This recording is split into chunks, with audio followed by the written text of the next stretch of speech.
What if I told you that the man who painted the Mona Lisa also designed the first robot, conceptualized the helicopter, and understood human anatomy better than most doctors of his time? This isn't science fiction.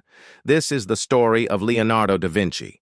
Born in 1452 in the small Tuscan town of Vinci, Leonardo was the illegitimate son of a notary and a peasant woman.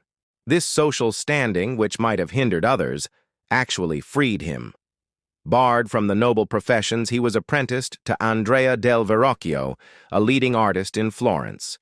It was here, in this bustling hub of creativity, that Leonardo's insatiable curiosity was truly ignited. He wasn't just taught to paint, he was taught to see. Verrocchio's workshop was a whirlwind of activity: painting, sculpture, goldsmithing, and engineering. Leonardo absorbed it all. He quickly surpassed his master. Legend has it that when Verrocchio saw the angel Leonardo painted in his baptism of Christ, he was so humbled by his student's superior talent that he vowed never to paint again. But for Leonardo, art was just one language to describe the world. He filled thousands of pages with his observations, his famous notebooks. He wrote backwards, in a mirror script, perhaps to protect his ideas, or simply because he was left-handed and found it easier. These notebooks are a window into one of history's greatest minds. They contain everything from grocery lists to groundbreaking scientific theories. He was fascinated by the flight of birds, spending hours observing them, sketching their wing structures. This led to his revolutionary designs for flying machines, including the ornithopter, a device that mimicked flapping wings, and a design remarkably similar to a modern helicopter. He knew humans lacked the pectoral strength to power such a machine, but he couldn't stop trying to solve the puzzle of flight centuries before the Wright brothers. This drive to understand mechanics extended to warfare. Seeking patronage from the powerful Duke of Milan, Ludovico Sforza, Leonardo pitched himself not as an artist, but as a military engineer. He designed armored tanks, giant crossbows, and even a multi-barreled machine gun. He saw the world as a grand machine, and he was determined to figure out how every single gear worked. Of course, we can't talk about Leonardo without mentioning his art. In Milan, he painted The Last Supper. But this wasn't just another religious painting. Leonardo broke from tradition. Instead of a serene, static scene, he captured the most dramatic moment. The instant after Christ says, "One of you will betray me." He painted raw human emotion, shock, denial, anger, and grief on the faces of the apostles. He experimented with a new paint technique directly on the wall, which unfortunately began to decay within his own lifetime, adding a layer of tragedy to this masterpiece. And then there is her, the Mona Lisa, La Gioconda, the most famous painting in the world. What makes it so captivating? It's the sfumato technique, the soft, hazy blurring of lines that Leonardo perfected, giving her that famously ambiguous smile. Is she happy? Is she sad? Leonardo studied optics and human perception, and he used that knowledge to create an image that seems to change as you look at it. He kept the painting with him until his death, constantly refining it. It was more than a portrait.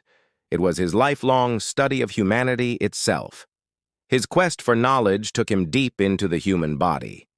At a time when human dissection was heavily restricted and taboo, Leonardo performed at least 30 of them. He wasn't just drawing what he saw, he was a scientist. He was the first to accurately draw the human spine, the heart's chambers and valves, and a fetus in the womb. His anatomical drawings were so precise that they could still be used to teach medical students today. He understood how blood flowed, how muscles contracted, how the eye perceived light, all centuries ahead of his time. But for all his genius, Leonardo was a notorious procrastinator. He was a master of starting projects, but not always finishing them.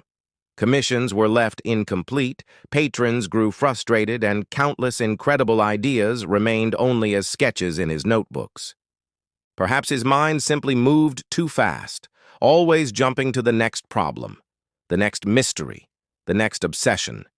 He wasn't just interested in the answer. He was in love with the question. In his final years, Leonardo moved to France at the invitation of King Francis I, who admired him immensely. He was given the title First Painter, Architect, and Engineer to the King. He lived out his days not working on grand commissions, but organizing court festivities and, most importantly, arranging and editing his vast collection of notebooks.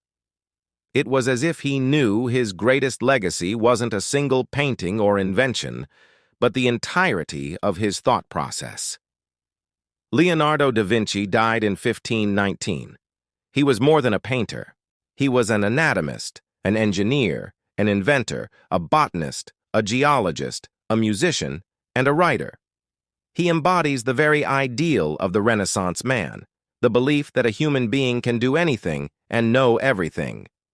His life is a powerful testament to the limitless potential of human curiosity. He taught us that art and science are not separate disciplines, but two sides of the same coin, both striving to understand the beautiful, complex machinery of our world. His true masterpiece wasn't the Mona Lisa or the Last Supper. It was his own mind, and the incredible legacy of wonder it left behind. Thank you so much for joining me on this journey into the life of a true genius. If you enjoyed this exploration, please consider hitting that like button and subscribing for more stories from history.